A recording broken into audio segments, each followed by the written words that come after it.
Vigilija, kurią šiandien švenčiame, jinai yra visų budėjimų motina. Kartą metuose ir tai yra, jeigu taip kalbėti, globaliai, dabar toks žodis madingas, tai prasmė visų mūsų budėjimų, tai kas vyksta planetoje Žemėje, yra būtent tai, kur mes dabar dalyvaujam. Nuostabu yra tai, kad pas Viešpatį nėra vakar, nėra rytoj, pas jį visada dabar.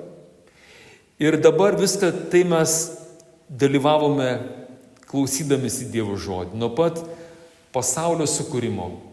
Visą istoriją, kiek pavyko prisiminti, tie 7 skaitiniai, giedamos psalmės, viskas tokiai prietemui, tamso ir staiga štai įvyko. Giedant garbės himnui, įsijungė šviesos, skambinom varpu, kuris tylėjo beveik visus metus. Ir šiandien koks tas įvykis? Taip kaip čia parašyta Evangelijoje pagal Luko 24 skyrius 1-12 eilutė pasakojimas, kad pirmą savaitės dieną rytui brėkštant moteris, tos, kurios iš tiesų myli Jėzų.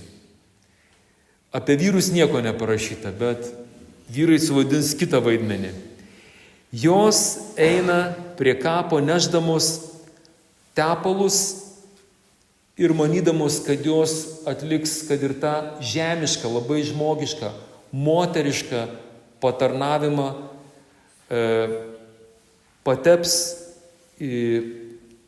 patvarkys kapą. Tačiau kas ten atsitinka? O dangau, kapas pasikeitęs, nuristas akmuo, jos eina į vidų, dairosi to kūno, kurio pagal moterišką supratimą jos ieškojo ir ten jo nėra. Ir čia visi kiekvienas žodis yra taip gražiai pasvertas ir evangelistas Lukas, nors nebuvo iš tų tie, kurie vaikščio kartu su Jėzum, bet jisai puikiai perpasakoja tą visą nuotaiką ir sako, jos staiga pamatė 2 vyrus spindinčiais drabužiais. Ir štai tie 2 vyrai spindinčiais drabužiais sako, kam ieškote gyvojo tarp mirusiųjų? Nėra jo čia, jis prisikėlė. Šios dienos ir visų Velykų įvykio esmė yra. Pažiūrėkime, brangus broliai seserys, ko čia atėjot? Aš taip truputį šiaulietiškai žūliai klausiu. Ko ieškote, ne? Kam ieškote gyvojo tarp mirusiųjų? Jeigu mūsų dar supratimas apie Viešpatį Jėzų Kristų, apie tikėjimą yra toks kaip va čia, pagal seną mąstymą, mes atėjom be reikalo.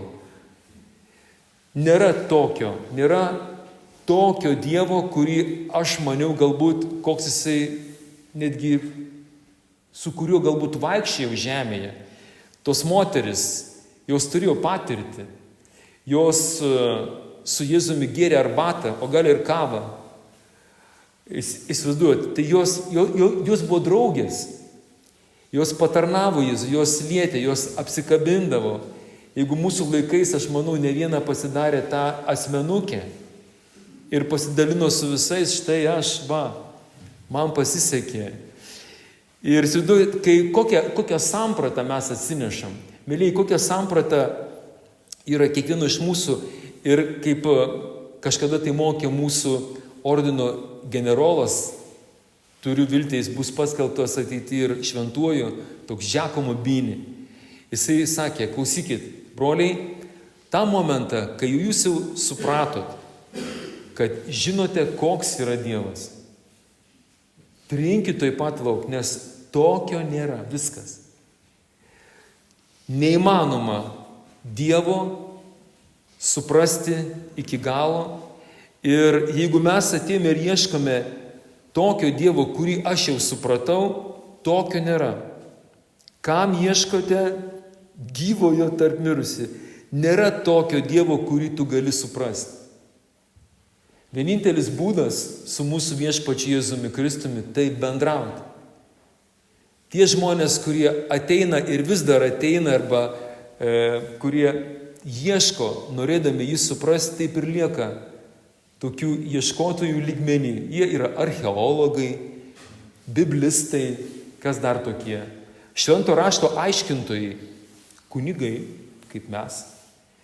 Bet taip niekados ir nesuprato, kad su Jėzumi Kristumi įmanoma jį suvokti tik bendraujant. Kaip kažkas yra sakęs, kaip išmokti mylėti. Ne iš knygučių. Taip kaip išmokti plaukti. Eini ir plauki, eini ir myli. Bendrauji su Jėzumi čia ir dabar, su gyvuoju. Amen. Aleliuja.